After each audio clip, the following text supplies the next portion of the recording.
Welcome to our மகா பெரிவா களஞ்சியம் channel.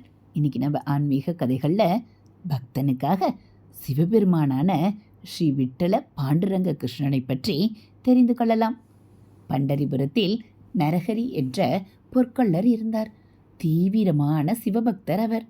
அவருக்கு விட்டல நாமாவளியை கேட்கக்கூட பிடிக்காது.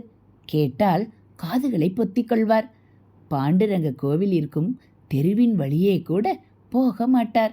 ஒரு சமயம் பாண்டுரங்கனின் பக்தனான வணிகர் ஒருவர் தனக்கு குழந்தை பிறந்தால் பாண்டுரங்கனுக்கு நவரத்தினங்கள் இழைத்த அரைஞானை காணிக்கையாக செலுத்துவதாக வேண்டிக் கொண்டார். பிரார்த்தனையும் படித்தது. வேண்டிக் கொண்டபடியே அரைஞான் செய்ய முடிவு செய்து பொற்கொள்ளரான நரஹரியை தேடி வந்தார். நரஹரி தம்மால் சிவனை தவிர பிற தெய்வங்களுக்கு செய்ய முடியாது என்று சொல்ல, வணிகரோ வேறு பொற்கொள்ள இந்த ஊரில் இல்லை என்பதால் உம்மிடம் வந்தேன், தயவு செய்து கொடுங்கள் என்று கேட்டார்.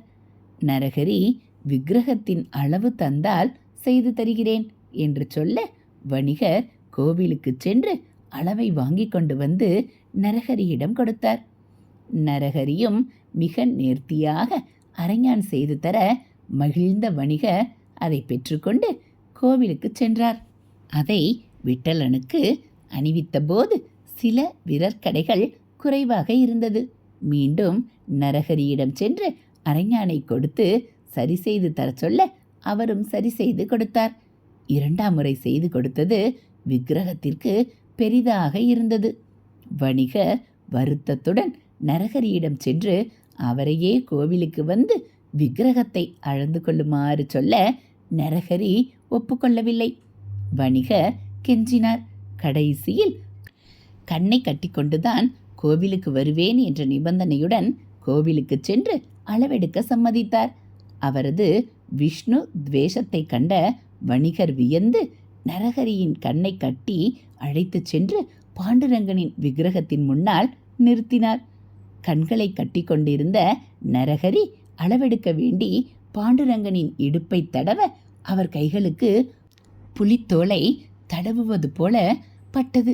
உடனே அவர் மற்ற அங்கங்களை தடவ திரிசூலம், உடுக்கை, ஜடாமுடி, ருத்ராட்சம் என்று கைகளில் தட்டுப்பட்டது. அவர் சிவபெருமான் என்று நினைத்து கண்கட்டை அவிழ்த்து கண் திறந்து பார்த்தால் எதிரே சங்கு சக்கரங்களுடன் பீதாம்பரதாரியாக பண்டரிநாதன் நின்றார். அதிர்ந்து மீண்டும் கண்களை கட்டிக்கொண்டார். தடவி பார்த்தால் முன்போலவே சிவபெருமானுக்குரிய அனைத்தும் கைகளில் தட்டுப்பட்டது. இப்போது நரஹரியின் அகக்கண் திறந்தது. ஹரனும் ஹரியும் ஒன்றே என்று உணர்ந்த அவர் விட்டலனை வணங்கி தொழுது அழுதார். தனது அறியாமையை மன்னிக்க வேண்டினார். இப்போது அரைஞானம் கனகச்சிதமாய் பொருந்தியது. எதிரே பாண்டுரங்கன் சிரித்தவாறே சேவை சாதிப்பதைக் கண்ட அவர் விட்டலனை நமஸ்கரித்தார்.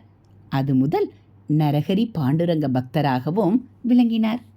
இதுபோல் ஆன்மீக கதைகளை தெரிஞ்சுக்கணும் அப்படின்னா மறக்காமல் நம்ம சேனலை சப்ஸ்கிரைப் பண்ணுங்கள். நம்ம சேனலில் வரக்கூடிய ஆன்மீக கதைகள் எல்லாம் உங்களுக்கு பிடிச்சிருந்தா ஒரு லைக்கும் கமெண்ட்டும் கொடுத்து உங்களுக்கு தெரிஞ்சவங்களுக்கும் ஷேர் பண்ணுங்கள். தேங்க்யூ.